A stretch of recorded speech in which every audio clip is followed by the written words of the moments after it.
Thank you very much, Ciancora, and thank you, Ministers. Indeed, thank all of the people in your department for the work that has been done over the last 2 years, the people in our hospitals, the frontline staff in our nursing homes, and indeed our GPs and their staff, and indeed all of the people that have worked in our vaccination centres across the country over the last 12 months, and the people involved in our nursing homes and hospitals over the last 2 years.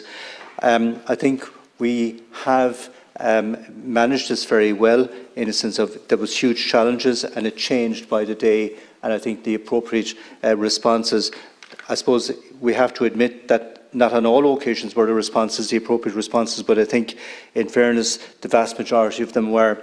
Can I just ask, Minister, and it's a concern that I have in relation to the opening up now of services, and in particular I raised it at the Health Committee this morning about the opening up of issues like elective surgery. And as I said at the Health Committee this morning, about people who want to get back to what they were doing previously, to what they're good at, and I'm talking about nurses, staff, care assistants, and all those who are working in our hospitals. There still seems to be a problem in relation to getting a lot of the procedures, the elective procedures, up and back into place, and there's been a restriction on that work. And also in relation to how do we now fast track where there are substantial delays. For instance, should we be looking at opening facilities on Saturdays, especially for day procedures? Could we do them on Saturdays? Could we look at outsourcing to other facilities? For instance, in Cork we had over 4,500 on the gynae waiting list, and the consultants in CMUH moved to the Mater Private, where they got those patients done. These were the consultants from the HSE, went to another facility to get the procedures done. These were all day procedures, and they cut the waiting list by over 3,500 in a very short period of time.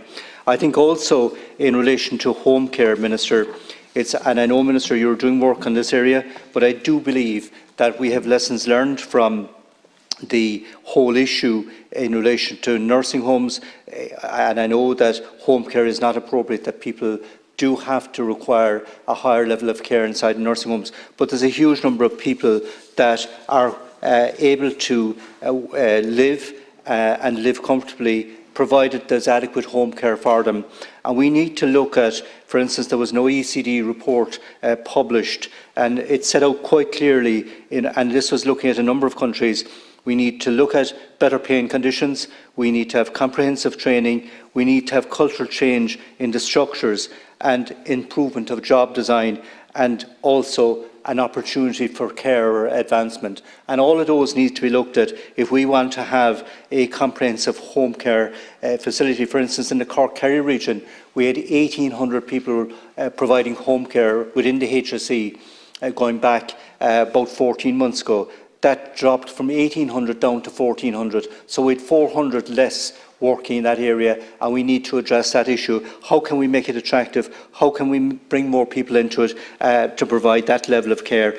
And finally, you know, in talking about home care, we look at cost. But if you look at the cost of nursing home care at the moment, it's over €1,000 per bed per week. So home care is still a far cheaper option, but at the same time, we must make sure that the appropriate level of pay is given to those who provide that home care. Thank you. Michael Creed.